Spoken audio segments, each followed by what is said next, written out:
Bueno, vamos a empezar esta segunda parte de la mañana dedicada a las ruralidades feministas. Me llamo Paz Pérez Encinas, yo coordino el grupo de Filósofas en la Historia, una asociación inminente en pocos días, y la verdad que nos sentimos muy orgullosas de que en este congreso se oiga la voz de las mujeres. Ya se ha oído a través de la conferencia del ponente anterior y además me alegro mucho de que se haya oído en plural, porque no es la mujer, son las mujeres. También en este caso las investigadoras que nos acompañan saben destacar la diversidad que hay también en las mujeres en el mundo rural. Entonces, muchas gracias a la Sociedad Asturiana de Filosofía, a Filopueblos, a todas las organizadoras, a todas y todos los que tenéis interés en escuchar estos temas y además de estar incluidos dentro de un programa de filosofía contemporáneo, porque verdaderamente ese es su lugar. Y sobre todo, muchas gracias a estas investigadoras, aquí presencialmente son 3, pero son 4. La otra nos está siguiendo, Ira Bobos, desde Mozambique. Por eso hemos tardado un poco más en conectar. Muchas gracias por haberse sentido provocadas por el tema de la ruralidad y sobre todo de las mujeres. Haberse sentido provocadas, evocadas y alguna invocada por el tema de la ruralidad, pero sobre todo convocadas. Y además convocadas también con un planteamiento crítico, un planteamiento de denuncia, un planteamiento comprometido, pero también de alternativas. Entonces yo creo que es un orgullo haber empezado este congreso esta mañana con unos sujetos, llamémoslo así, que no suelen ser sujetos de la filosofía. No son sujetos de la historia a pesar de que han sujetado siempre la historia. Y son las mujeres rurales. Bueno, sin más preámbulos, porque además andamos mal de tiempo, simplemente avisaros de que hay un cambio de orden por motivos técnicos. Entonces, la primera que va a hablar es Lucía Serra, si tenéis ahí vuestro programa. No, la primera Sofía Nevado, en segundo lugar Lucía Serra, en tercer lugar conectaremos con Mozambique, Ira Bobos, y en cuarto lugar Paula Garay. Entonces comenzamos con Sofía Nevado, que nos va a hablar de un tema que conecta perfectamente con el final de la ponencia anterior. El cuidado, la felicidad y el cuerpo. 3 relatos de mujeres asturianas de la tercera edad. Bueno, Sofía Nevado, que está aquí a mi derecha, es graduada en Filosofía por la Universidad de Oviedo y actualmente estudiante del máster en Filosofía Teórica y Práctica de la UNED. Además es músico, participa en diversos proyectos musicales, tanto como intérprete como desde la docencia. Dentro de la filosofía le interesan sobre todo temas sociales y antropológicos que ahonden en cuestiones como las emociones, los feminismos y otras cuestiones contemporáneas. Damos la palabra, en principio hablamos de 20 minutos para cada una, dejando luego un espacio, que se nos ha cortado un poco, para el coloquio. Pues muchas gracias, Sofía. Puedes empezar. Gracias. Pues nada, buenos días a todas. Estoy muy contenta de poder estar aquí hablando y también escuchando a mis compañeras, que tengo muchas ganas de escucharlas, también un poco nerviosa y no lo voy a ocultar, es la primera vez que hablo en un contexto así y bueno, abrir la mesa es como un poco... bueno, que tengo un poco de responsabilidad, espero hacerlo bien. De lo que voy a hablar, pues la verdad que es un tema que tengo bastante trabajado porque fue mi trabajo de fin de grado, que bueno, el título que llevaba era un poco más largo que el que pues presento aquí en esta mesa, pero que en última instancia pues era esto, ¿no? Estas 3 cuestiones, el cuidado, la felicidad y el cuerpo, analizadas desde 3 relatos que yo escuché de mujeres mayores de la tercera edad.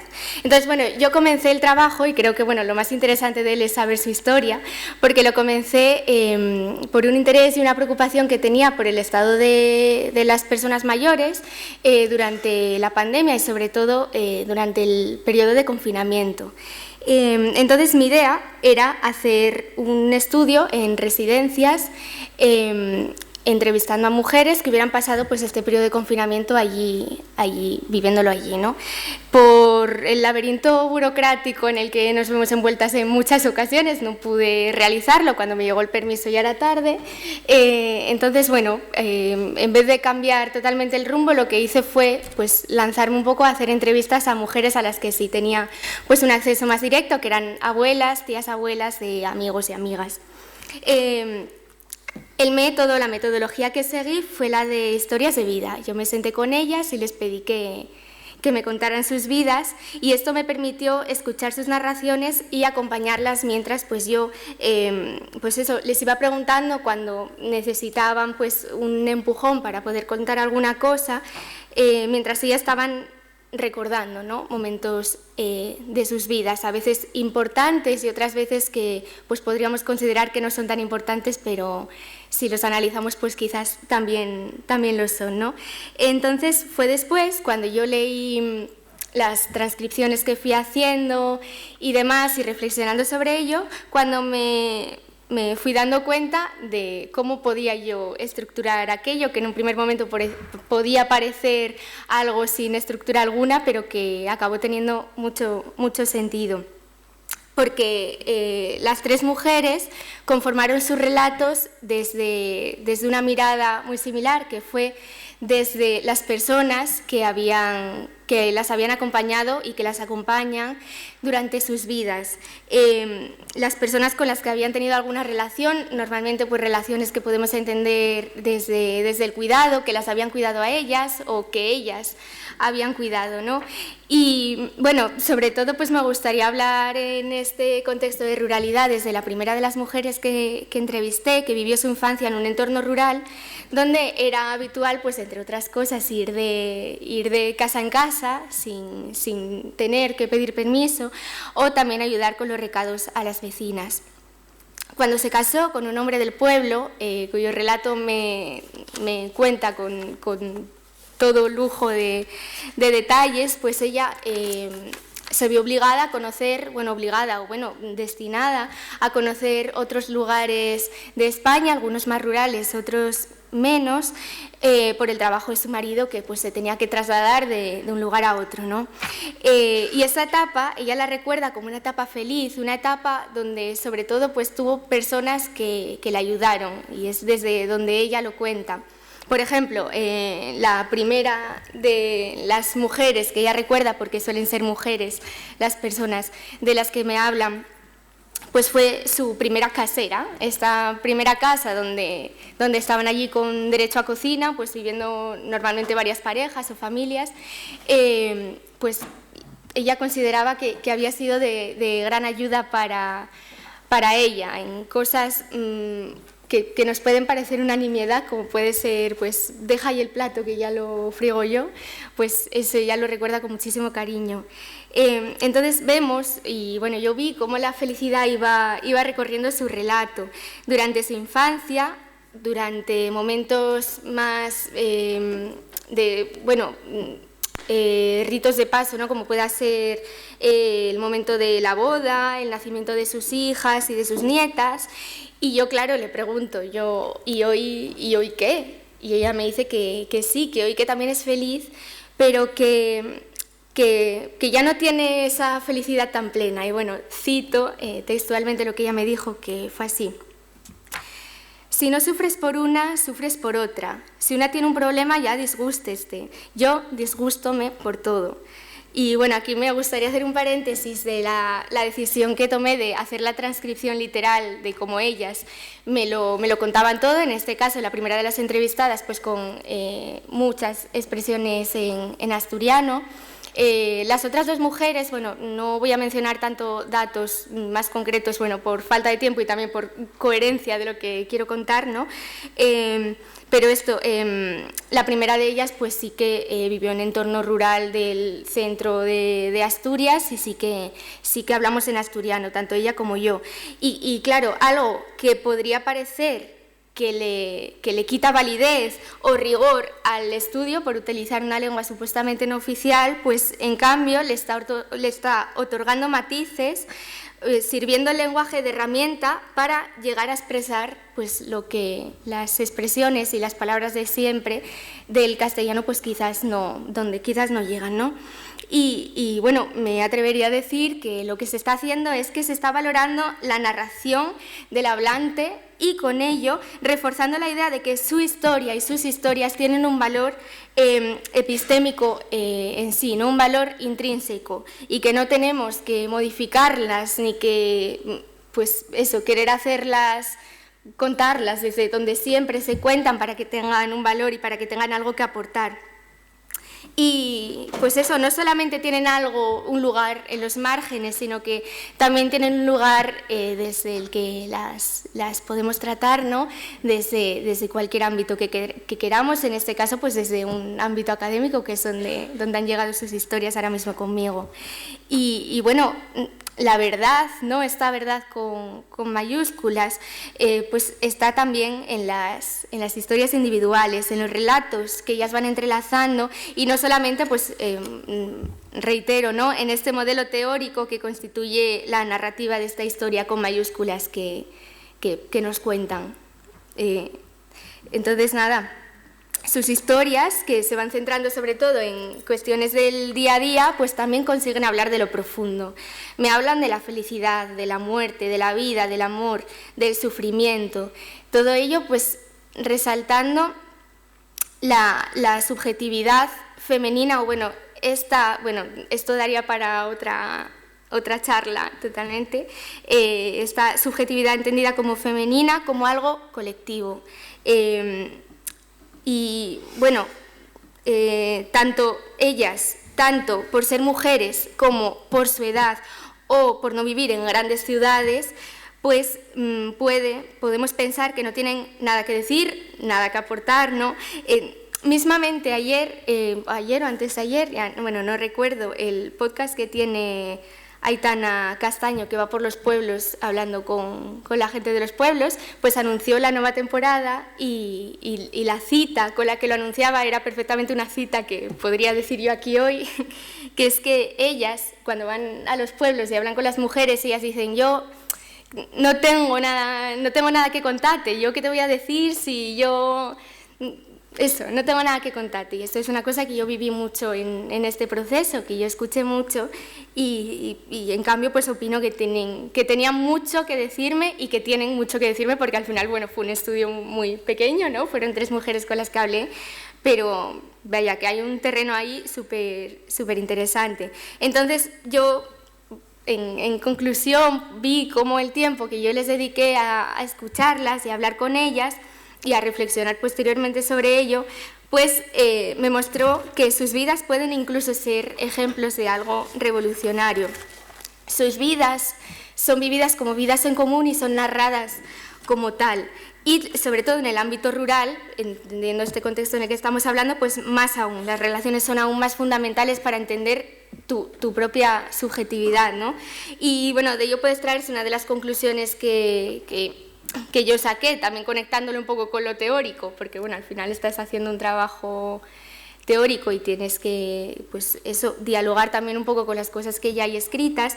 Pues tuvo mucho interés para mí lo que muestra Almudena Hernando en su obra La fantasía de la individualidad, de esta subjetividad que se encuentra en lo femenino, que no es... que lucha, bueno, no lucha, ahora sí, pero que muestra que los cuidados son el aspecto fundamental del mantenimiento de la vida e incluso de la propia felicidad. Y esto, en última instancia, puede ser una alternativa al sistema heteropatriarcal y al capitalista. Entonces, entender este relato propio, vuelvo a repetir, como algo compartido y darse cuenta de que necesitamos de esos cuidados para ser, pues es una alternativa a este relato individualista que se nos cuenta, que no deja de ser el máximo exponente del proyecto violento del sistema en el que estamos inmersas. Entonces, observar, también, bueno, por concluir un poco esta parte, observar lo que ellas nos cuentan y desde dónde lo cuentan, porque al final fue lo más interesante, porque no es tanto que me cuenten una cosa particular u otra, sino la forma en la que ellas construyeron sus relatos, pues puede ser algo revolucionario. Y también escuchar con atención lo que tienen que decir los sujetos a quienes históricamente no se les ha otorgado ningún valor narrativo, también puede serlo. En ellas podemos encontrar las claves para comprender quiénes somos y para conectarlo a nuestro contexto, por muy doloroso que sea en ocasiones el proceso. Bueno, quienes estamos en estas cuestiones contemporáneas, pues lo sabemos, que no es fácil conocer los entresijos de nuestro presente, pero yo pienso que totalmente necesario. Entonces, por ir concluyendo, no sé cómo voy de bien, ¿no? Vale, pues ya por ir concluyendo del todo, ellas, cuando en estas conversaciones me hablan de pérdidas, de enfermedades, de sus cuerpos ya mayores y de que sienten que o no tienen nada que contar, como se está diciendo, o que no tienen quien las escuche. Bueno, en esta cuestión del cuerpo pues no me metí ni me metí en ninguna cuestión en particular, pero bueno, si queréis en otro momento lo podemos hablar. Y yo, cuando estaba terminando el trabajo, a modo de anécdota, leí un poemario que me regalaron de Mariluz Esteban, que se titula El manifiesto de las mujeres viejas, y que para mí fue como poner el broche final al trabajo, porque conectaba perfectamente todo lo que yo quería conectar. En este poemario ella habla sobre todo esto, ¿no? Y sobre cómo el envejecer también puede ser algo político, sobre cómo en esta cuestión puede también haber lugar para la reflexión. Entonces, bueno, para terminar voy a citar uno de los poemas, bueno, voy a contároslo, ¿no? Uno de los poemas de esta mujer, que fue con el que inicié el TFG y que pues muestra cómo también la vejez y las vidas pueden ser lugares desde los cuales situar pues nuestro quehacer filosófico. Y añado en este contexto que también pues hablar de mujeres rurales, el contexto rural, pues también puede ser filosofía, y creo que nos va a dar mucho de qué hablar durante este fin de semana. Entonces nada, para finalizar pues este poema que se titula La mejor manera de envejecer. La mejor manera de envejecer es vivir en la ciudad, aunque la contaminación oculte las estrellas. La mejor manera de envejecer es no querer ser joven. La mejor manera de envejecer es persistir en la propia búsqueda.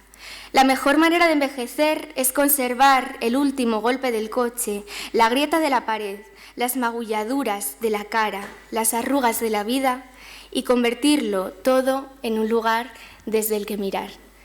Muchas gracias. Muchas gracias a ti.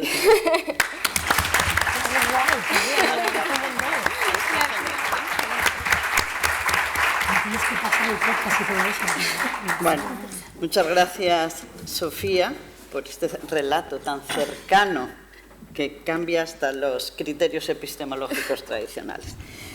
La segunda intervención va a ser de Lucía Cerra.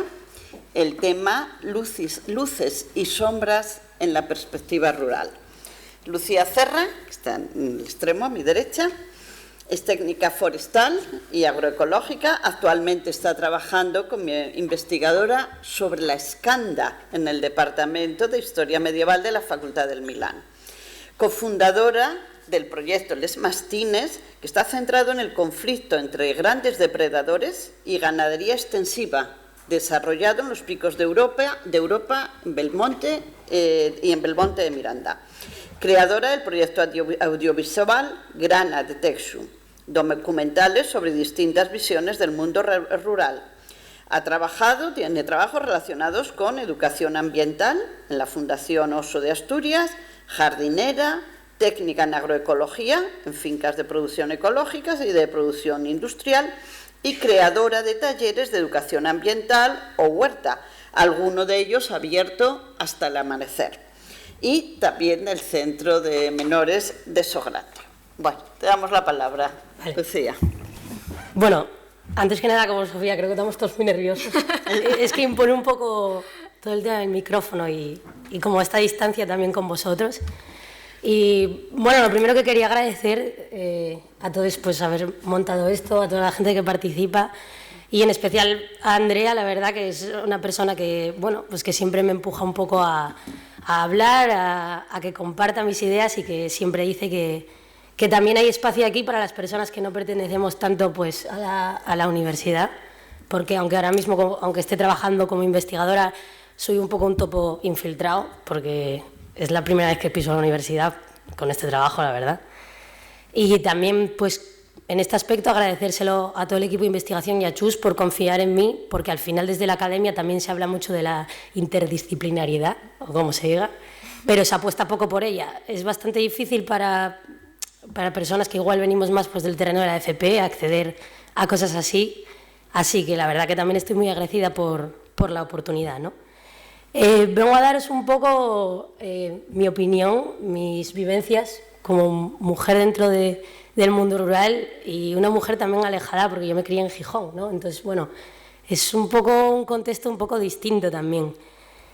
No me quiero alejar de ese punto de explicaros cómo ha sido como mujer pues todas mis vivencias, pero sí que mi objetivo principal con toda esta charla es reivindicar un poco en qué situación se encuentra el campo, cuáles creo que son los mayores problemas que hay y sobre todo qué podemos hacer nosotros, porque al final todo el rato estamos hablando de problemas, todo el rato estamos hablando de hay que hacer, o esto está mal, pero al final ¿qué hacemos nosotros con nuestras manos, ¿no? ¿Qué hacemos nosotros en nuestro día a día cuando bastante ya tenemos con las vidas que llevamos hoy en día?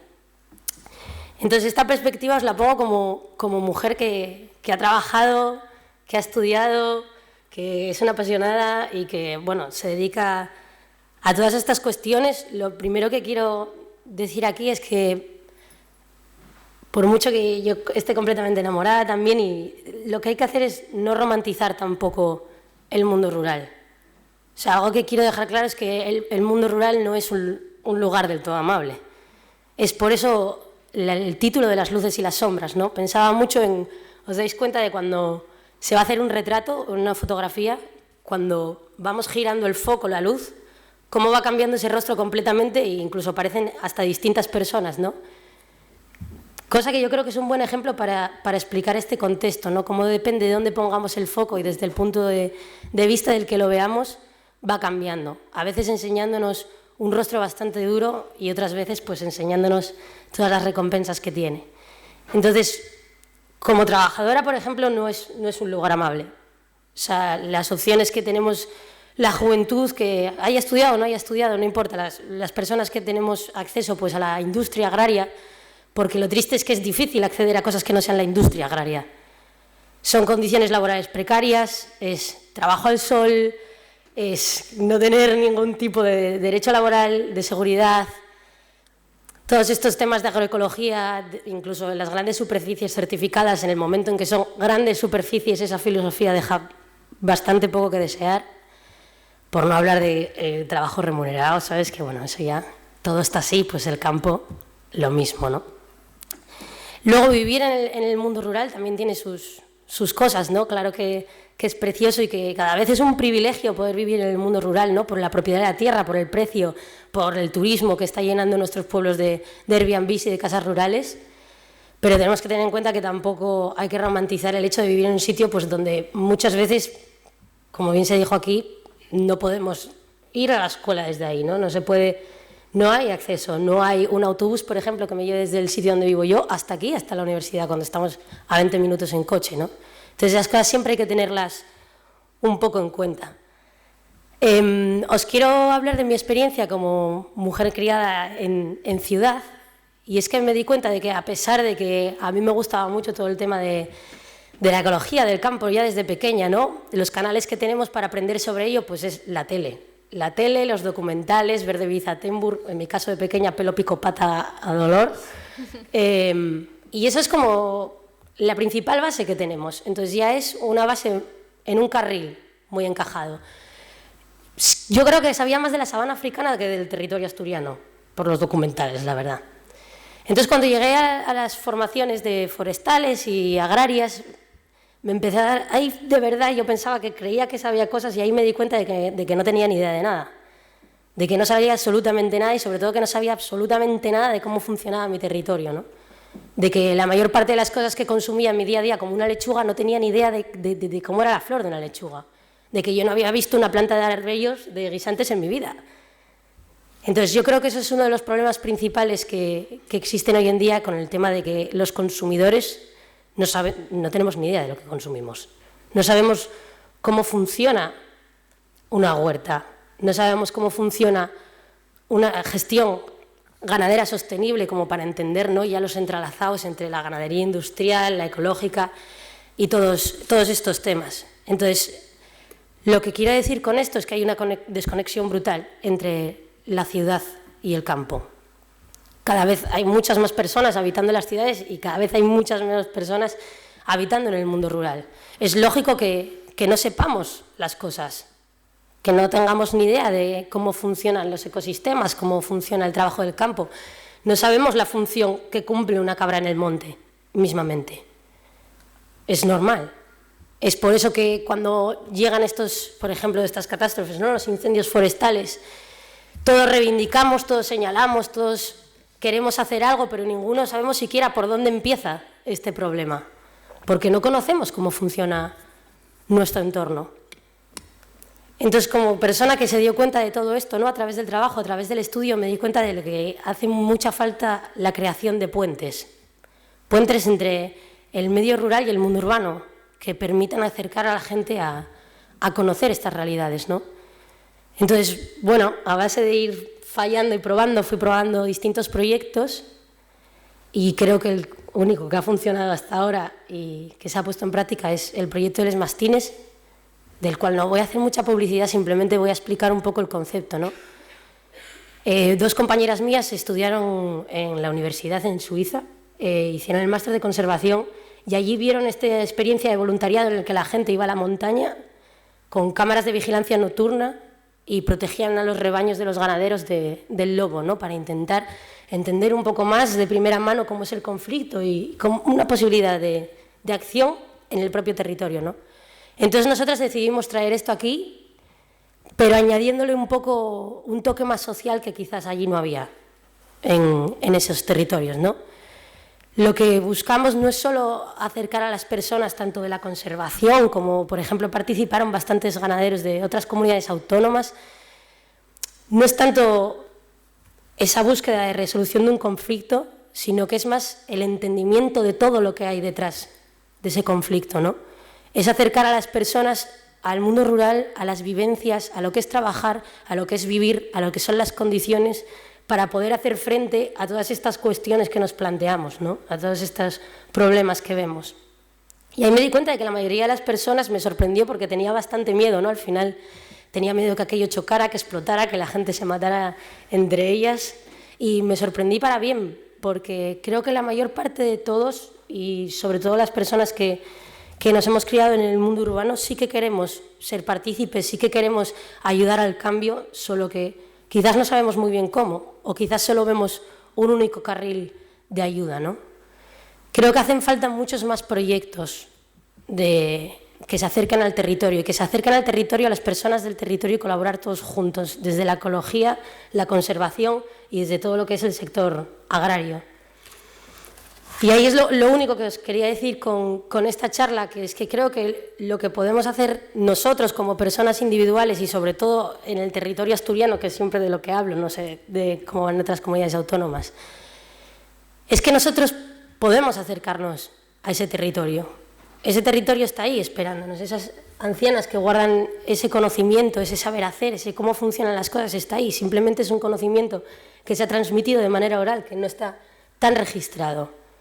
Tenemos que ser nosotros los que vayamos a buscarlo a través de estos proyectos o simplemente atreviéndonos, ¿no?, a ir a estas zonas y dándole poder y dándole valor a los conocimientos tradicionales y a las historias que nuestras montañas y que nuestros valles tienen guardados, ¿no? Entonces, lo que me gustaría dejar claro es que hasta que los consumidores y la sociedad urbana no nos volquemos en la problemática que tiene el mundo rural, no creo que consigamos cambiar nada. Al final tenemos que darnos cuenta de que el mundo rural se está abandonando cada vez más. Tenemos suerte de que en el territorio asturiano la mayor parte, bueno, totalmente, la ganadería es extensiva. Le queda muy poco tiempo por problemas que es que darían para 50 charlas. Y vamos a perder ese sistema, vamos a perder todo lo tradicional, todo lo más unido a la tierra, ¿no? Tenemos mucha suerte del territorio en el que nacemos. Y hasta que nosotros como consumidores no nos acerquemos a esos conflictos y entendamos el porqué y los queramos proteger, no creo que nada de esto cambie. Así que no hace falta tampoco, aunque está bien, llenarnos la cabeza con libros sobre agroecología, con teorías, con compararnos con que si no sé qué proyectos, no sé dónde, en otros países, en otros tal, no, teorías y teorías y teorías.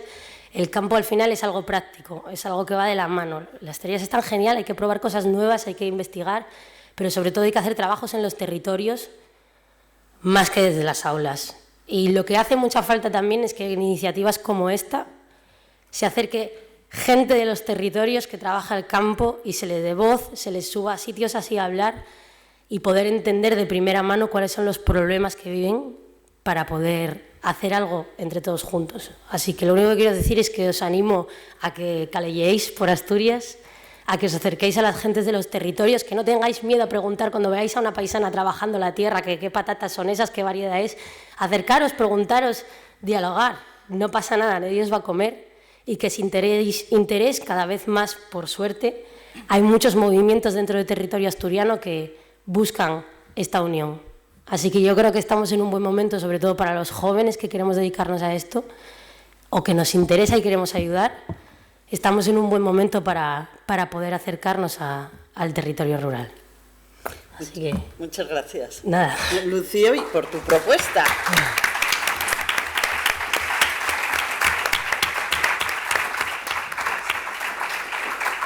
Bueno, en estos momentos viajamos a Mozambique. Ira Bobos nos va a hablar desde allí y vamos a ver si la conexión pues funciona bien. Bueno, os la voy a ir presentando. Ira Bobos es profesora asistente en la Facultad de Filosofía de la Universidad de Mondlane en Maputo, Mozambique. Doctoranda en la Escuela de Doctorado del Programa de Ciudadanía y Derechos Humanos, titulado Ética y Filosofía Política, de la Facultad de Filosofía de la Universidad de Barcelona. Su línea de investigación son filósofas del siglo XX, aportaciones al pensamiento filosófico y político. Y el título de la tesis, Afrofeminismos emergentes en filosofía política, un proyecto educativo a partir de Bell Hooks. Y, concretamente, el título de su charla, Políticas transformadoras, una reivindicación feminista desde el margen hacia el centro. Gracias, Ira. Sí, cuando quieras puedes empezar. Muchas gracias. Antes de empezar mi presentación, quería dar las gracias por esta oportunidad de presentar por primera vez en el 8º Congreso Filosofía Cultural. Me gustaría dedicar esta presentación a las mujeres rurales que, a pesar de tantas adversidades y de la desvalorización social, se mantienen firmes y luchan a cada día para poder mantener a sus familias y a sus hijos.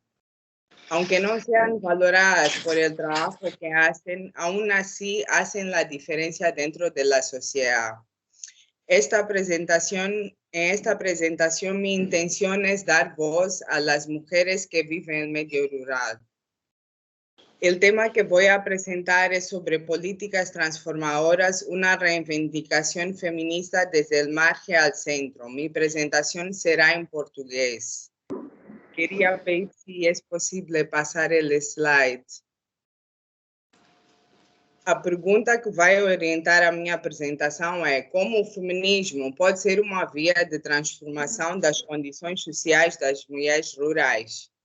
O feminismo pode ser uma alternativa para poder transformar as condições sociais das mulheres rurais. Para fundamentar o meu discurso, também apresento algumas soluções, estratégias geopolíticas que possam ajudar a mudar o rumo da situação das mulheres rurais que vivem à margem da sociedade.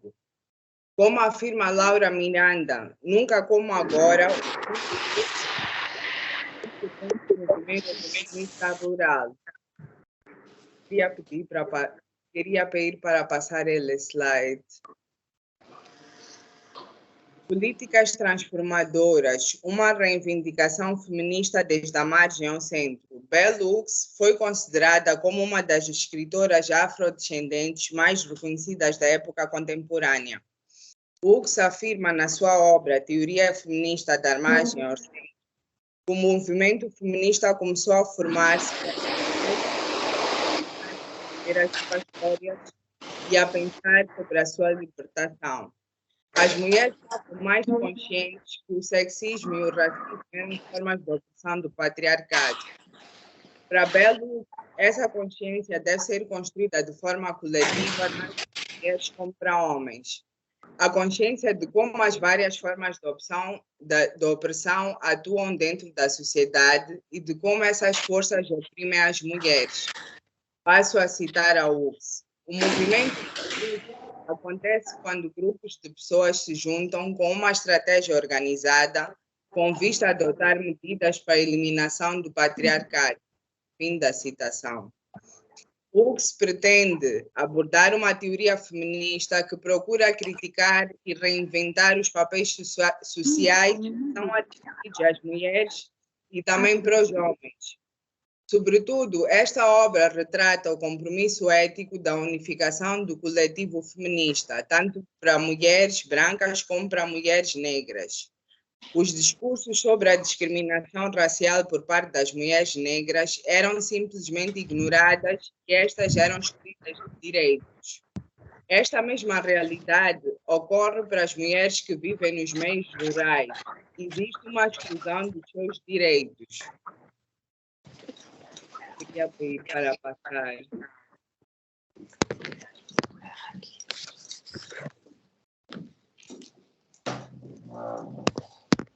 Perdona, sim. As mulheres do centro, muitas graças. As mulheres do centro, as mulheres que vivem no centro ou nos meios urbanos estão em desvantagem em relação aos homens. Apesar de assumirem uma função ou papel social importante na esfera pública e política, mesmo assim são desvalorizadas e os discursos e a inserção laboral como a igualdade de oportunidades é maioritariamente para os homens. Esta situação é ainda mais alarmante para as mulheres que estão à margem da sociedade e vivem nos meios rurais. Primeiro, não existe uma valorização e inserção da mulher rural para ter acesso a oportunidades e postos de trabalho. A sua situação é alarmante. As mulheres rurais estão excluídas e prevalece maioritariamente o discurso dos homens em relação às mulheres. E também existe uma desigualdade e exclusão do papel social da mulher rural. Queria pedir para passar de novo. Muitas graças. Como afirma Bell Hooks, as estruturas sociais marcadamente hierarquizadas e dominadas pelo patriarcado prevalecem as formas de opressão em todos os seus prismas e interseccionalidades. O sexismo, o racismo, o classismo num mundo que é imperialista e capitalista. Este fato se une à falta de oportunidades de inclusão e de empoderamento da mulher. Nessa estrutura social subsistem as oportunidades somente para homens e existe um ocultamento e falta de consciência sobre o papel, a força e a valorização da mulher.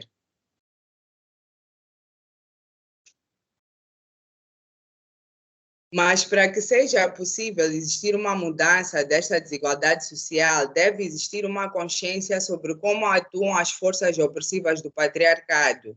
E como afirma Bell Hooks, essa consciência é possível atingir através da educação para mulheres e para homens, possibilitando que as mulheres possam criar movimentos de luta e resistência.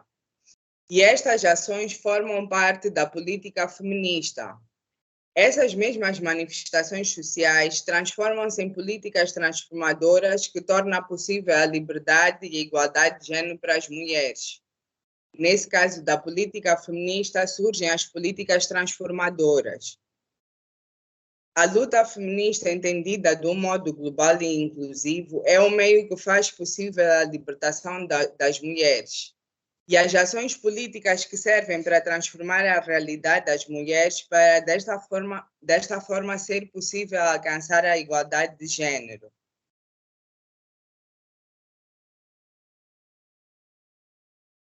Esta reivindicação e um movimento contra a discriminação e marginalização surgiu no meio urbano, o centro, e alcançou o meio rural.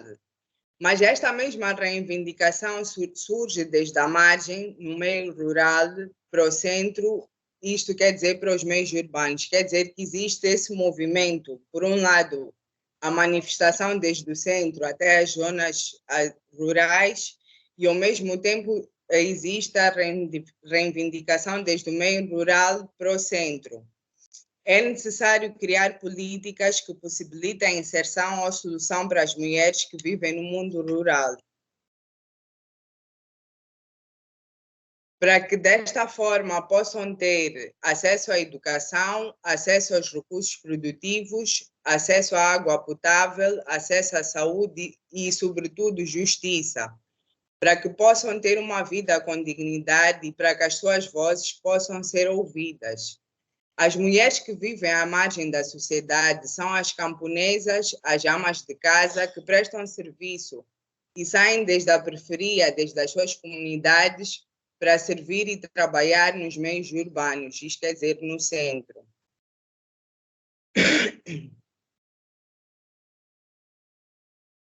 As mulheres rurais, apesar de viverem à margem da inclusão social e de não serem reconhecidas, cumprem um papel muito importante dentro da sociedade. São as responsáveis pelas atividades do lar, das tarefas produtivas e também, ao mesmo tempo, são as responsáveis pelo desenvolvimento produtivo. As mulheres rurais são a grande fonte de produção, sem mencionar que também asseguram a estabilidade e sobrevivência das suas famílias.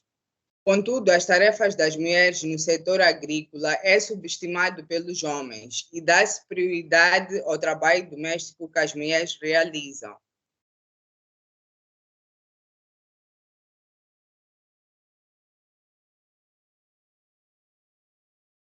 Empoderamento da mulher rural e igualdade de gênero. É necessário incentivar a participação política das mulheres rurais para dar uma visibilidade dos seus problemas e para que estes possam ser resolvidos. Esta ação de incentivo das mulheres rurais participem da política da sua comunidade. Pode ser um meio para que elas possam ter uma voz ativa nos parlamentos, nos governos nacionais, nas províncias e nos municípios. Este processo de inserção da mulher na política forma uma ação emancipatória do seu reconhecimento como do seu próprio empoderamento.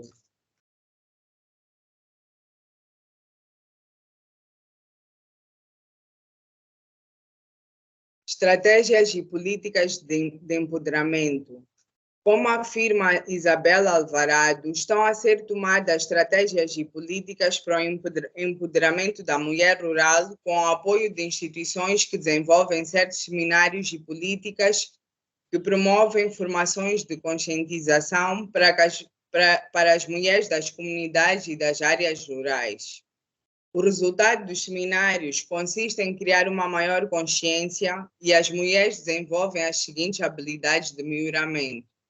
Por um lado, elas aumentam a sua autoestima, estão mais empoderadas, elaboram planos de negócios, desenvolvem talentos humanos, estão mais conscientes sobre a sua saúde sexual e reprodutiva e, ao mesmo tempo, têm um estilo de vida saudável. Quer dizer que os seminários que as mulheres participam ajudam a que elas tenham uma maior consciência sobre as suas próprias condições de vida, tendo em conta o seu melhoramento.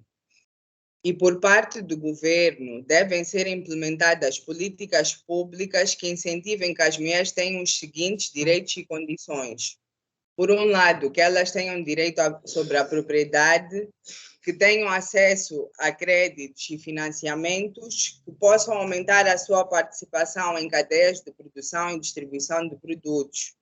E, ao mesmo tempo, que exista um maior esforço, um maior apoio para o fortalecimento das organizações de mulheres rurais. Esta seria uma transformação no meio rural para que as estruturas sociais e institucionais, que são desiguais e ao mesmo tempo são injustas, sobretudo para as mulheres, se transformem em estruturas igualitárias para mulheres e assim mesmo como para os homens, apesar de que as mulheres é que são desvalorizadas.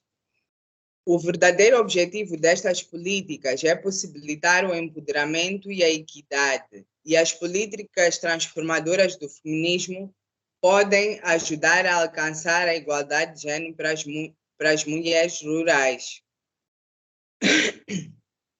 Queria só pedir para passar os slides. No, ya está en las conclusiones. Para concluir, gostaria de enfatizar que as mulheres rurais estão em desvantagem em relação às pessoas que vivem no campo e em relação às mulheres que vivem nas zonas urbanas. Perante esta desigualdade e injustiça em relação às mulheres rurais, deveria existir uma resposta ou responsabilidade, não só por parte do governo, mas também da sociedade civil, para que exista uma sensibilização e valorização do trabalho feito pelas mulheres rurais e, ao mesmo tempo, para que exista a inclusão social e igualdade de oportunidades. Atualmente existem avanços sobre o empoderamento das mulheres e se prioriza a igualdade de género, mas no meio rural as mulheres continuam a ser responsáveis pelas tarefas de casa. Esta tarefa assignada à mulher no meio rural não se considera como um trabalho ou tarefa importante, mas sim como uma assignação natural e obrigatória, pelo fato de ser mulher, e a valorização ou reconhecimento do seu trabalho é nulo. Estas tarefas devem ser assignadas às mulheres e elas mesmas muitas vezes não reconhecem a sua função dentro do seio familiar e social. E elas não consideram que o que elas fazem realmente é importante para a sociedade. A política feminista e as políticas transformadoras, como as estratégias e políticas de empoderamento, podem ser um meio de transformação para as condições sociais da mulher rural. E quanto mais conscientes as mulheres rurais forem das formas de opressão do patriarcado, mais podem criar movimentos que possibilitam que elas possam mudar as suas condições sociais de vida. Gostaria de concluir a apresentação e afirmar que este tema é relevante para os debates contemporâneos e a igualdade de género é um dos princípios das Nações Unidas para a Agenda de 2030. Sobretudo a igualdade de género, oportunidade e condições de vida digna para as mulheres rurais. Ao mesmo tempo, quando falamos em termos de direitos das mulheres rurais, também falamos de direitos fundamentais, que foram alguns dos direitos que eu mencionei. E eu só queria terminar aqui a minha apresentação e queria agradecer pela vossa atenção. Gracias por vuestra atención.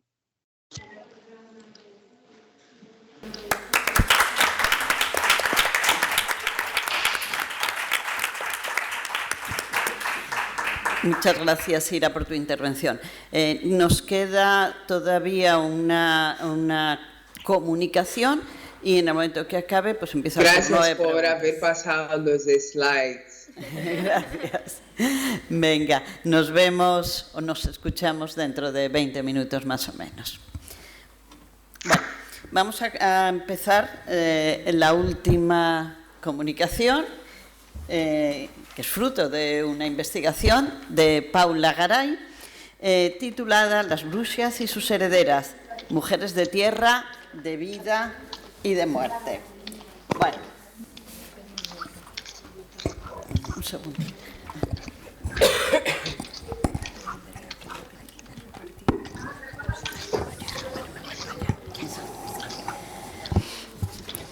Paula Garay es graduada en Filología y Estudios Culturales por las Universidades de Oviedo, Marsella y Colonia. Ha cursado su posgrado en Literaturas Comparadas en la Universidad de St. Andrews, en Escocia, y también tiene un máster en Lingüística y Ciencia del Lenguaje por la UNED. Actualmente es docente e investigadora en la Universidad de Sevilla y está terminando su tesis doctoral sobre la transculturalidad y el género. Desde 2015 es colaboradora del proyecto Filósofas en la Historia, en la que se dedica sobre todo al periodo de la caza de brujas europea desde una perspectiva feminista. Bueno, pues Paula, tienes la palabra y la imagen. Bueno, muchas gracias, Paz, por la presentación. Igual pido a alguna de nuestras super colaboradoras que reparta las copias, por si alguien todavía no tiene. Muchísimas gracias, a ver.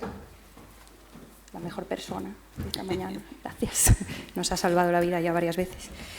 Bueno, pues decía, muchas gracias, Paz, por la presentación. Gracias también a mis compis de mesa por el cambio del orden a última hora, porque, bueno, como decíamos, tengo en la presentación van a ver material multimedia y unos audios y unos vídeos que, bueno, sin ánimo de dilatarnos mucho, más que nada para compartirlos con calma también. Bueno, no quiero dejar de dar las gracias también a la SAF, por supuesto, y a la comitiva de Filopueblos por la organización de este congreso y, en concreto, por la mesa que nos ocupa hoy y esta temática en torno al género, ¿no?, tan necesaria. Así que, bueno, sin más dilación, las fotocopias que les están entregando son algunas de las citas que comparto en la presentación para que, bueno, simplemente las puedan consultar con más calma y bueno, volver sobre ellas para quien lo desee. Bueno, pues bien, mi trabajo se construye en torno a la figura que yo diría que más o menos todas conocemos o nos suena un poquito, ¿no?, que es la figura de la bruja del pueblo o la bruxa en el territorio en el que estamos. Y parto de las cuestiones que pueden ver, que es quién es esta persona, si sigue existiendo en la actualidad o quiénes desempeñan actualmente sus roles. Y, bueno, el punto de partida de mi investigación me sitúa en el ámbito de la filosofía rural y, por supuesto, en el ámbito de las cuestiones de género. Entonces, el estudio de o desde las ruralidades tenemos que entender que constituye una mirada a la marginalidad, como así lo comentaron ya algunas de mis compañeras. Esto es, al conocimiento y a los modos de las periferias, ¿no? Entonces, partiendo de esta base, tenemos que considerar por qué el canon no abarca estos colectivos o a sus individuos, porque se sitúan en la categoría del subalterno, ¿no?, como diría Spivak, postergado y subyugado por el discurso hegemónico, y su arquetipo representante, ¿no?, que siempre sería, pues, el hombre blanco occidental, el colonizador en el contexto de Spivak, el burgués, o en nuestro caso, como veremos, pues el científico institucional. Nuestros sujetos de estudio sufren, por lo tanto, una serie de injusticias que vamos a ver a continuación y que, en definitiva, en lo que resultan es en su privación de la autoridad como sujetos de conocimiento. Por lo tanto, este estudio lo que busca es una ruptura de estas limitaciones epistémicas y para ello nos centramos en una diferencia sin fronteras, una diferencia inclusiva y diversa que vamos a llamar transdiferencia. Gracias. Vale, bueno, dentro de nuestro marco de transdiferencia trabajamos desde una perspectiva feminista, como decíamos, en este caso prestando especial atención a las figuras femeninas, como la de la bruxa que nos ocupa, pero también a los sistemas sociales ginocéntricos, que conocemos también como matriarcados, y que vemos que tienen especial cabida en las periferias rurales. Entonces, apoyándonos en las premisas de Vandana Shiva y de otras autoras como las que les cito, pero que, bueno, tampoco vamos a ahondar en ellas, tenemos que defender el vínculo que establecen estas autoras y que el feminismo guarda con el ecologismo y, sobre todo en el contexto rural, con la cultura en torno a la naturaleza y una simbiosis sostenible con la misma, ¿no? Para ello, lo que hemos hecho es establecer contacto, como les decía, con grupos de mujeres de los contextos rurales y neorurales, que veremos ahora también, y como se autodenominan algunas de ellas, las neopaisanas. Vale. Nuestro estudio se sitúa en el tiempo presente y, por lo pronto, con motivo de este primer encuentro de filosofía y ruralidades, nos hemos centrado en las áreas rurales de la comunidad en la que nos encontramos. Se trata de un primer acercamiento al neoruralismo en Asturias, que es un movimiento que está igualmente presente en otras zonas de Europa, motivo de varios estudios actuales, como los que les señalo, y que consiste en regresar a los espacios rurales con el fin de repoblarlos, de establecer comunidades autosuficientes y ecosostenibles alternativas a los sistemas capitalistas occidentales.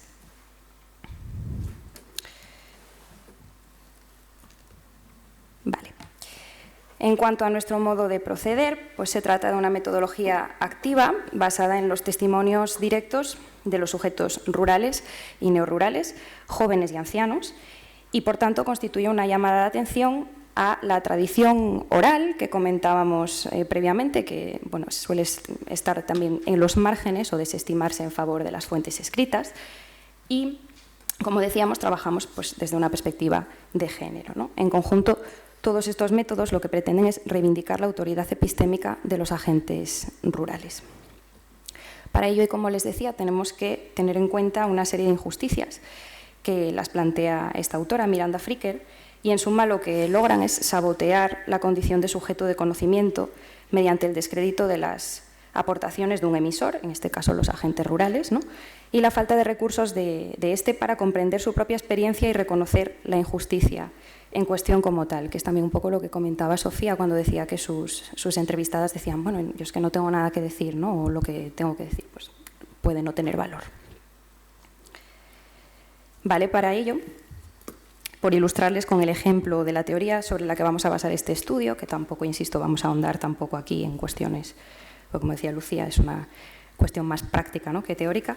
Pero bueno, por un lado tenemos una mayoría de voces femeninas que han sido los repositorios, los reservorios del conocimiento rural, que exponemos a continuación, y de ellas solo una minoría han sido reconocidas como autoras. Véanse los ejemplos que les comparto, de María de Alejandría, Trota de Salerno o Hildegarda de Bingen, que eran conocedoras pues, de las propiedades medicinales de las plantas, de los remedios naturales, de las patologías obstétricas y sus posibles curas.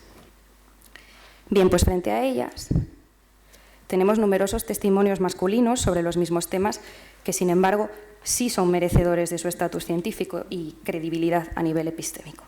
Tenemos que confiar entonces en que muchos de ellos pusieran por escrito los conocimientos de estas mujeres, de estos agentes rurales también, en este caso, víctimas de la injusticia epistémica. Y de estos autores queremos destacar sobre todo las reflexiones aristotélicas en torno a la naturaleza como la base del movimiento y de la curación. Y después un contraste que podemos establecer entre las ideas de Paracelso, quien veía la naturaleza como un ecosistema que había que conocer y cuyo justo entendimiento, desde el respeto y la mesura, constituía una ventaja y una aportación para la vida humana, frente a las ideas de Francis Bacon, que en su obra La Nueva Atlántida ofrece una visión instrumentalizadora del entorno, de la naturaleza, como un terreno que se explota para el beneficio del hombre. Y digo bien, porque Bacon escribía desde la óptica masculina privilegiada del colonizador burgués, ¿no? Entonces, al igual que la naturaleza, a las mujeres y a la sociedad indígena de su hipotético continente, pues las dejaba en un segundo plano. Mi planteamiento estriba pues, en la figura de la bruxa, que les decía, marginalizada y desconsiderada por la tradición discursiva hegemónica, y que como conocedora por excelencia de este repositorio de sabiduría natural, que guarda, del que también es guardiana, podemos decir, se sitúa tanto en la confluencia o en la intersección de estos tres ejes existenciales como al centro del ciclo transformativo que igualmente constituyen, dándose paso los unos a los otros. Vale. Entonces, vamos a empezar por lo que creo que podemos llamar el principio y fin de todas las cosas, ¿no?, que es la tierra. Bueno, y para ahondar en la relación con la tierra, como base del paradigma ecosostenible rural y neorrural, sobre todo, he tomado como escenario el ecosistema de Cabranes, que es un pequeño concejo situado al occidente de Asturias. En él, como nos explicaron algunas de sus neopaisanas, viven familias jóvenes de regresados a las ruralidades. Y se trata de personas pues, con formación académica, muchas de ellas que han viajado por el mundo, extranjeras, incluso que se han establecido en la ruralidad asturiana, y que siguiendo la iniciativa de repoblar sus aldeas, pues han fundado todo tipo de asociaciones, instituciones orientadas a la cultura, a la educación, al recreo infantil, a la formación también teórica, pero también muy práctica, de cuestiones en torno al ecologismo, etc. Y una vez al mes, que son las fotografías que están pudiendo ver en la diapositiva, organizan, el segundo domingo de cada mes, por cierto, un mercado en el que exponen sus productos artesanales, coordinan talleres formativos y eventos musicales, hacen intercambios de productos, etc. Vale, pues la base de este comercio es siempre el ecologismo y, de nuevo, la ecosostenibilidad, ¿no? Todo parte de la tierra, con la que se establece una relación fundada en el respeto y la simbiosis previamente referida, y como una alternativa contraria al capitalismo, el neoruralismo de Cabranes en este caso, apoya la producción local y autosostenible y prioriza los valores de reparación y reciclaje frente al consumo masivo. Concretamente, de esta relación con la tierra, en lo que nos vamos a centrar o queremos destacar es una mirada predominantemente femenina que atiende a la sanación y al autocuidado. En Cabranes, las conocedoras por excelencia de la etnobotánica y la fitoterapia son mujeres de tierra, que vamos a llamar. Bueno, las jóvenes representantes de Fitocosméticas, Raíces y Autosanarte, que son los logos que teníamos previamente, con las que hemos podido hablar, trabajan mano a mano con la tierra, desde el respeto, desde una mentalidad abierta y la escucha de lo que la madre naturaleza tiene que decir y aportar. De esta unión resultan sus remedios botánicos, medicinales, cosméticos, entre otros. Además, están en constante formación y es un detalle que se puede apreciar en muchos puestos, lecturas como la que ven ahí, esta sería la edición actual, instructoras en las distintas temáticas que tratan estas mujeres y que están además al alcance siempre de la clienta para que todo el mundo pueda llegar en igualdad de condiciones a estos conocimientos. Vale, les voy a compartir un primer ejemplo audiovisual, que es un pedacito de un vídeo donde vemos como Clementine, que nos enseñará más cosas más adelante, en este caso, dentro del contexto de la simbiosis con la tierra y demás, pues nos explica unas fórmulas de cuidado del suelo basadas en el reciclaje, en este caso, de la lana que se desecha después de esquilar a las ovejas, pues porque no es tan lucida. Y esto, pues eso, con mi amiga que esquila y teje y tal, al seleccionar está tan sucia que no le sirve. Pero no la puede tirar así, como tal, porque es un residuo que necesita tratamientos y no se puede tirar de cualquier manera. Entonces le buscamos uso y la hemos decidido usar para acolchar. Yo probé con las fresas. Es importante no hacerlo, por ejemplo, en una huerta que vayas a remover la tierra cada año tal, porque, claro, esto tarda 10 o 15 años en degradarse. Entonces estropeas la tierra al final. Pero para esto, que al final, pues cuando se me muera uno, pues lo quito y pongo otro, no hay problema. Y está guay porque es antibacteriano, porque las babosas, los caracoles no van, los ratones sí, que buscan el nido. Y eso, como está sucia precisamente, pues está cargada de nutrientes para la tierra. Es fantástico eso. Vale. Y esto, pues eso, Vale. Finalmente, las neopaisanas, como se autodenominan de Cabranes, no solo tienen presente la figura de la bruxa como su predecesora en la ruralidad, sino que la sitúan en la bandera de una lucha de género como reivindicación de la sabiduría popular y femenina. Son conscientes de las connotaciones peyorativas que pesan sobre el perfil de la bruja, como pueden apreciar en las citas que tienen en las fotocopias también, y buscan desmentirlas activamente mediante su labor, pues eso, autodenominándose bruxas, para empezar. Vale, pasaríamos a una segunda categoría, las mujeres de vida, dentro de la cual incluyo aquellas que se dedican principalmente a la obstetricia, en el entorno rural y de una forma alternativa a la medicina institucional. Se trata de mujeres ginecólogas, matronas, parteras y doulas, que trabajan en asociaciones ginocéntricas, no constituidas exclusivamente por mujeres, ojo con esto, acompañando los procesos de gestación y los partos, en este caso en el norte de España. Su formación es constante y directa, El conocimiento se transmite desde las más veteranas a las nuevas incorporaciones y estas mujeres de vida, que antaño fueron llamadas mujeres sabias en las mejores ocasiones, fueron también consideradas las peores de todas las brujas en el discurso de la caza europea. Y quizás por este motivo podríamos decir que se sitúan en esta marginalidad, en esta doble marginalidad, ¿no?, que actualmente se refleja en la situación de alegalidad de su labor, que goza sobre todo y especialmente de más acogida en el entorno rural, pero no exclusivamente. Bueno, las bases epistémicas de estas mujeres de vida son muy interesantes. Diríamos que el fundamento es el tratamiento del embarazo y el parto como procesos fisiológicos, esto es, naturales e intrínsecos del cuerpo femenino, y no patologizarlo, es decir, no considerarlo como una patología, que es el enfoque que da la medicina institucional, ¿no?, al convertir a estas mujeres embarazadas o parturientas en pacientes que necesitan ser tratadas, medicadas o curadas incluso. Del mismo modo, estas mujeres de vida basan su labor en el respeto por los tiempos y los ritmos naturales de cada cuerpo, la comprensión del dolor como un proceso natural más que acoger y procesar, y no contra el que haya que luchar necesariamente, y bueno, la consideración de otros factores emocionales, espirituales, como los que les menciono, que igualmente forman parte de la experiencia de la concepción, del embarazo, la gestación y la maternidad.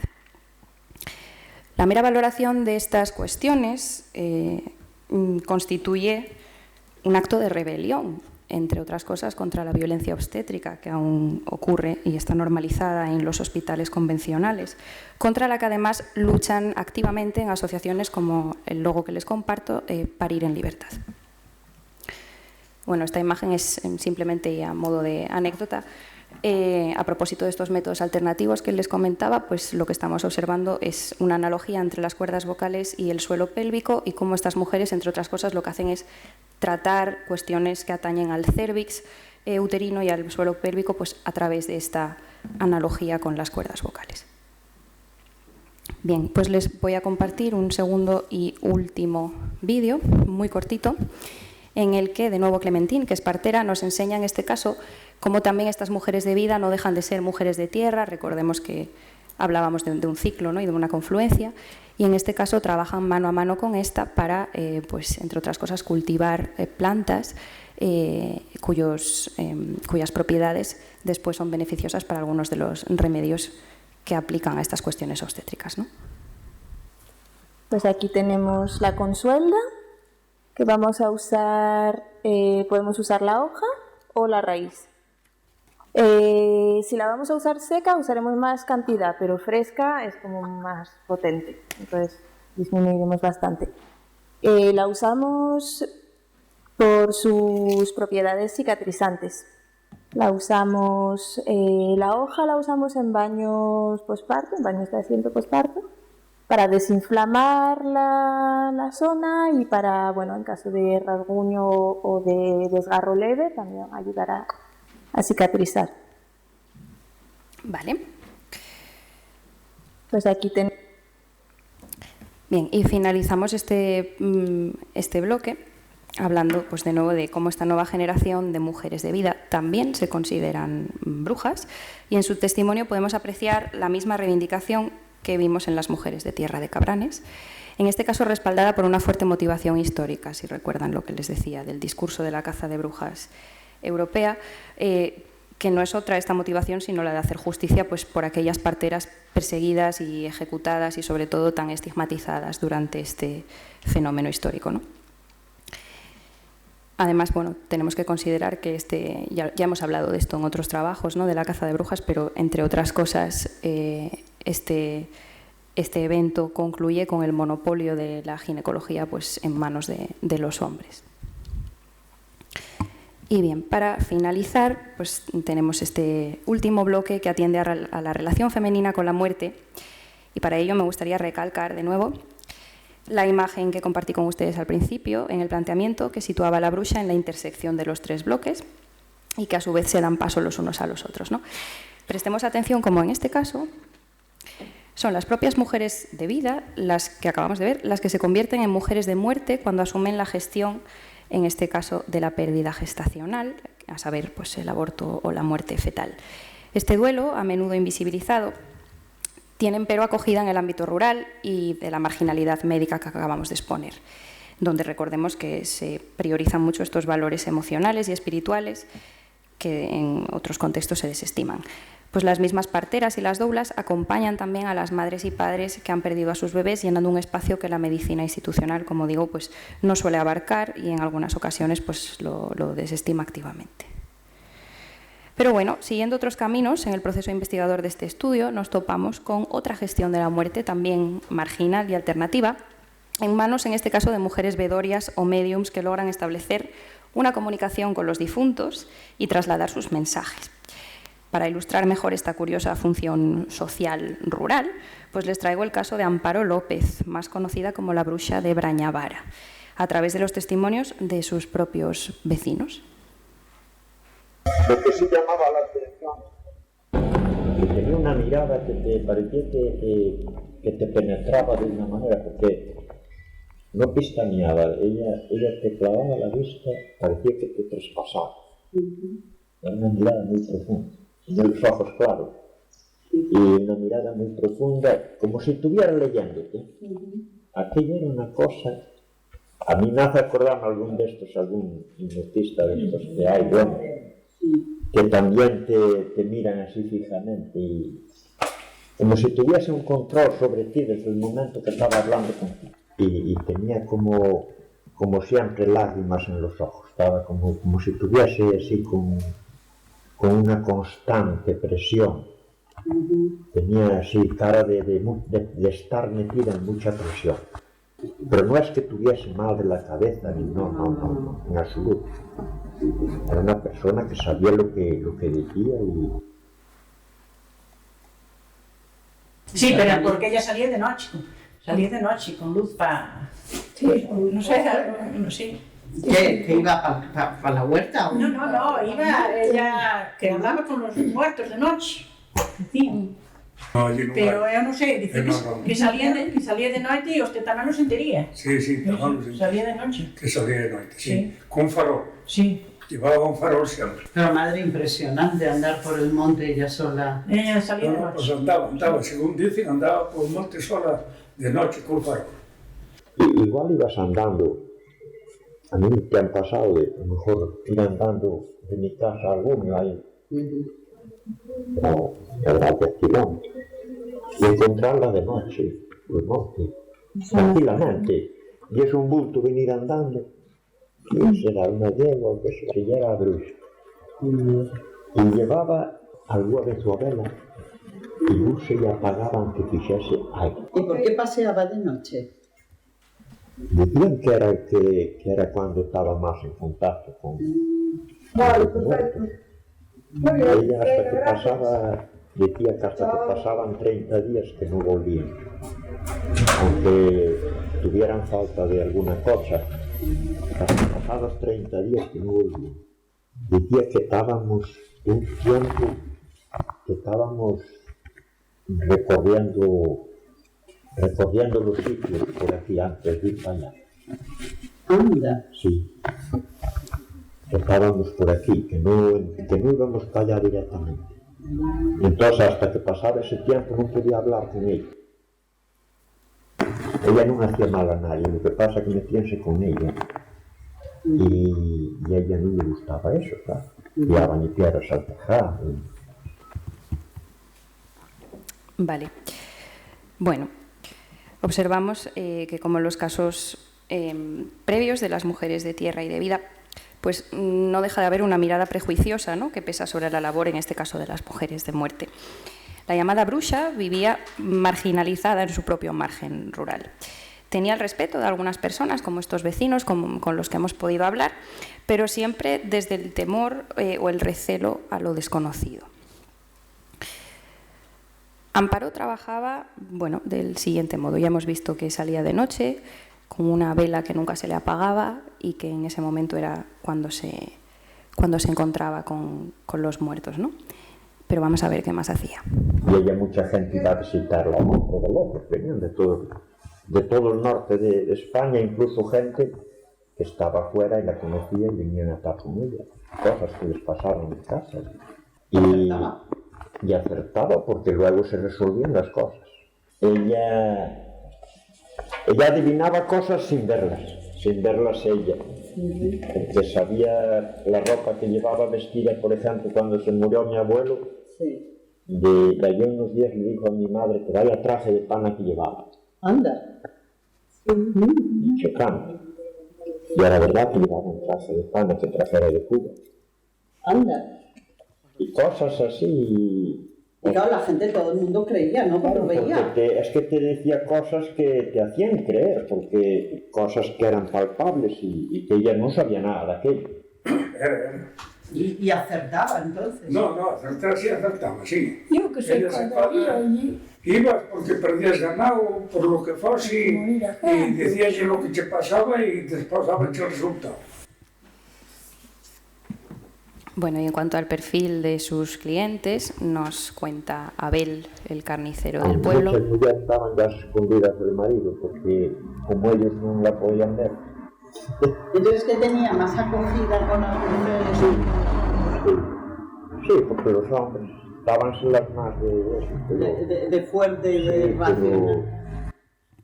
Bueno, la calidad del audio, como pueden observar, no es muy buena, pero lo que nos estaba diciendo en definitiva es que sobre todo recibía a mujeres y que muchas veces estas iban a escondidas de sus maridos, que eran menos crédulos, vamos a decir. Cuando muriera eso, pero ya pasaron.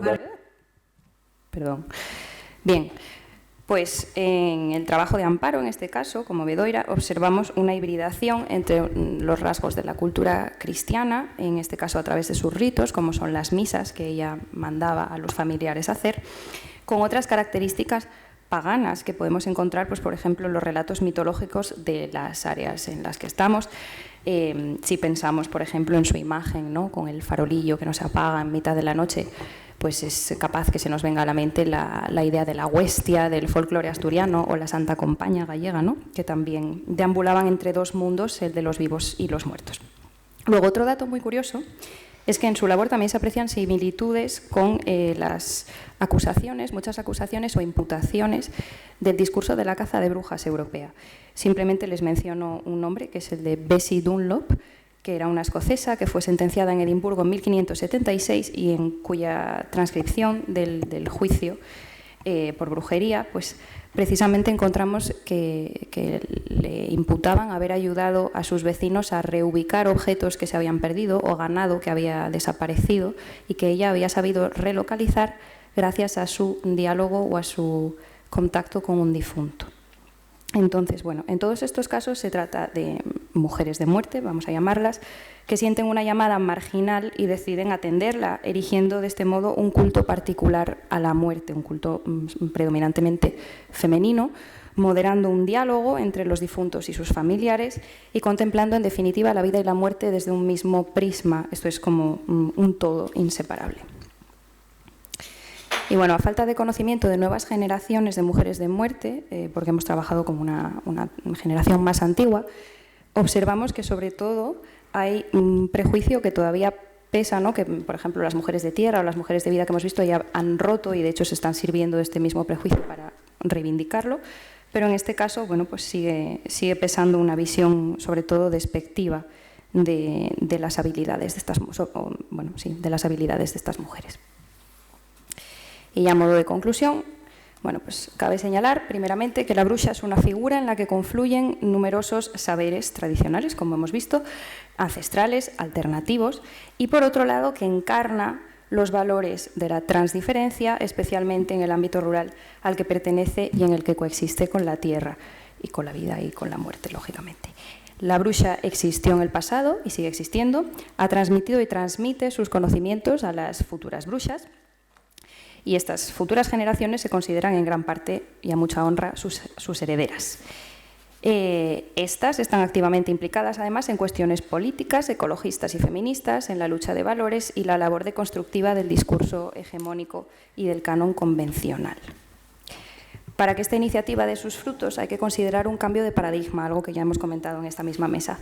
El movimiento neorrural en el que se ubican las nuevas bruxas se extiende de los sistemas capitalistas, patriarcales, para poder reivindicar su función social y los valores de respeto y de coexistencia y de simbiosis que decíamos con la naturaleza, en la vida y en la muerte. A diferencia de, como podemos apreciar en este trabajo, pues generaciones más antiguas, como la de Amparo, que sufrieron el desprestigio y la desconfianza por no encajar en estos mismos sistemas convencionales. Por todo ello, les invito a hacer las siguientes consideraciones o reconsideraciones, para algunas quizá, como aceptar la necesidad de desestigmatizar los márgenes, en este caso el de la ruralidad, pero también el margen de género y, muy importante, el de la vejez, y redefinir los conceptos que tenemos de sus sujetos. Tenemos que asumir como individuos sociales que somos nuestras responsabilidades éticas y políticas, de las que ya hemos oído hablar muchas veces, pero también epistemológicas. Precisamente de ellas habla Miranda Fricker, con cuya cita sobre cómo podemos vencer la injusticia epistémica haciendo una escucha activa y manteniendo una mentalidad abierta. Me despido, no sin darles las gracias por la paciencia y por la atención. Gracias. Muchas gracias, Paula.